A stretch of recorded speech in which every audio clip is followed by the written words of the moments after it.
Hello viewers, welcome to Mumtaz Herbal Product Presents Voice of Excellence, a platform where we spotlight visionary leaders who are moving industries forward, both literally and figuratively. This is Sadid Adnan Wahid, your host for today's show, and today we are thrilled to speak with Mr. Anis Khan, a Bangladeshi Swiss entrepreneur who's the CEO and founder of Intrapass GmbH. He is also the president and founder of Global SME Business Home, which is based in Switzerland. From leadership to freight forwarding, his story is one of passion, persistence, and purpose. So viewers, let's go and have the interview segment of our show.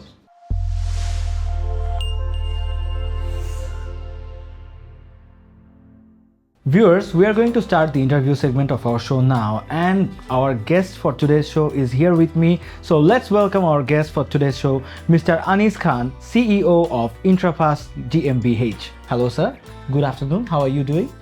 Very good, thank you. How you doing?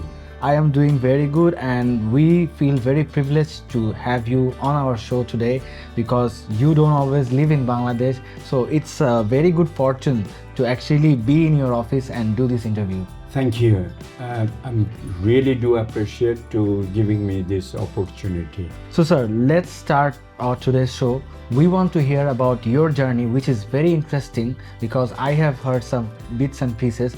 So what led you to launch Intrapass GmbH, and what were the challenges that you faced, like launching an international logistics company in Switzerland? Thank you. Thing is, it wasn't easy. It was challenging to open up a company as a Bangladeshi living in Switzerland. It was hard. So let me tell you about me a little bit. Sure. So 5/8/1958, that's my birthday. So born in Bangladesh in a village. After do the primary school, then start war and all these things. So after war, so I think I have done matric, third division. So then some reason I was planning to go abroad, try so many countries. Switzerland was for me easy to go and settle myself. So language barrier, they don't speak English, they speak German or French or Italian. These are the national language used. Anyhow, been to school, done couple of management training, all these things. Then job was started as an international aviation security consultant. Oh wow. Then in the beside, I was always thinking to do something. So I didn't know what to do. So one day at the airport, one Malaysian guy, he wants to go home. He has a lots of excess baggage, and airlines was charging a lot of money, and was crying. He didn't have a credit card. I came up, I said, I can give you my credit card. Your father can pay me back. He said, he will. I said, come on, 500 francs, I take a risk. I have done it, and money came back. Then idea comes, why I cannot do business like a sending excess baggage? So I start Intrapass with friends. From sending a excess baggage, it came little bit bigger and bigger. Then I start working with the aviation industry, baggage handling for the airlines, then security consulting also I added. You face certain challenges. I will not say as a problem, because problem is a negative word. I don't try to use negative, try to always be positive, using positive. So challenges was language barrier, challenges was you are from Bangladesh, different color. There was a little bit also racism, but you know what, I have to accept it. In English, how do you say? It's okay not to be okay, and you should not give up. So slowly I start with the friend circle all over the world, joining different type of network, logistic network. Then you build slowly your career in the logistic market, aviation market. That was. Sir, in which year did you actually launch Intrapass GmbH? Intrapass GmbH was launched from now 20 years ago. Oh. Is quite long time. So why suddenly this shift? Because now you are working with small and medium entrepreneurs. So like how actually you came up with this idea to work with them? Well, if you see in our world, everybody wants to work with the big companies. And Switzerland, you might heard about the World Economic Forum. Every year, all the president, all the big company goes there. Everybody want to work with the big. In the World Economic Forum, you have to have a turnover for the $1 billion that you can participate that company. Wow. So nobody is thinking about the SMEs. If you see the world economic growth, 69 to 70% is SME. I can tell you exact figure of Switzerland, that's a 95% economic growth from the SME, which That's is massive. it is, and which is we have been forgotten. Even in Bangladesh, I think 47% is economic growth from the SME. Italy, 98 even. So this is the reason we want to work, or we like to work with the SME. Bring them to the world market, because nobody wants to stay in the garage. You know, everybody wants to be big. Everybody wants to come to the world market, and we are trying to bring their visibility to the world market. And this is my wish, and this is what we like to do with the SME. You have to see SME, they need to grow. So for now, are your operations only limited to Switzerland, or you are thinking about branching out to other countries as well? Well, not only in Switzerland, and Swiss SME, they are in good shape because they have a very good support from the government, which is globally is not. And me as a Bangladeshi, I like to do something for Bangladesh. That's why November last year, I had a launch from Bangladesh about the SME. So I like to do something for the Bangladesh, and it will be globally.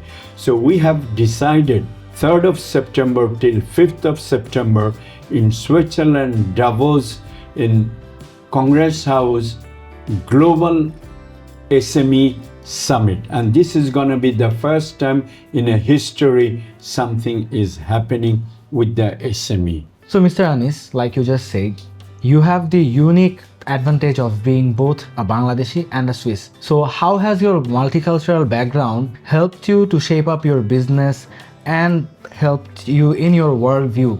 It's very easy. As a Bangladeshi, I have a responsibility. You know, you cannot forget your country, where you're from. It could be I'm 50 years living in Switzerland. I might have a Swiss nationality. Yes, I have it. But you can't forget your root, where you came from.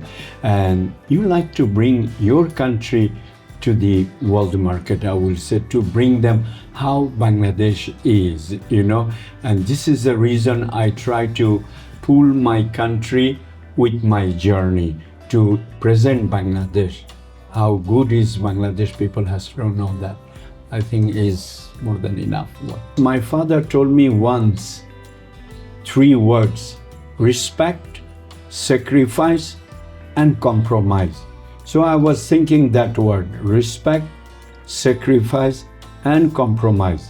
So that's why I didn't run away or I didn't explode.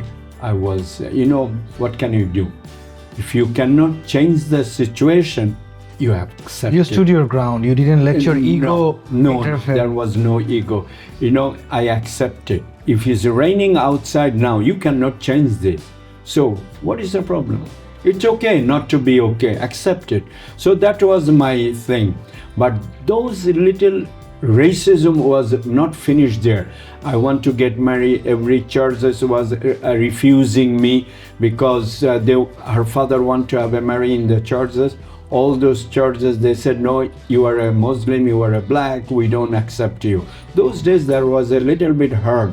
Then you got married, then you have a children. It was also not easy. Children go to school because of my name, they have to have a German test, whereas mother is Swiss, you know. They are born in Switzerland. But they said, no, you have to. So all this political, I don't know, how do you say, political or internal or some kind of little bit racism we had to face in a business, in everywhere. So, Mr. Anis, we have talked about your business, your leadership, and your global vision. But you have an interesting story about your personal life as well, because you were born and brought up here in Bangladesh, but you have moved to Switzerland and married there, and now you have businesses across different continents, like you have business in here and also over there. So how do you maintain all this? I mean, apart from your work and other prospects, how do you maintain the work-life balance? How do you give time to your family and children? And I am very curious to know about your story of how you found your soulmate. How do I found my wife, if it's that? It was very easy. It was in a party. There was lots of people were there, lots of girls was there. She was also there. So I talked to her, was looking interested. But you know what, before that, let me explain you interesting story. When I was little kid in Bangladesh, one guy went to London to study. He came back from London and he got with him, his wife was an English blonde lady, white lady came to the village to introduce his wife. As a little kid, when I saw that woman, it was, wow, this is like a, in Bengali you say pori. So that was strike my mind. I wish I could have one of this type of woman in my life, but it was always in my mind. But how? I don't know. So when I was Switzerland, that came up. I said, let's go look for a woman that I wanted to marry when I was a little kid. So I went to her, talked to her. So one day I said to her, have you ever had a Bangladeshi food?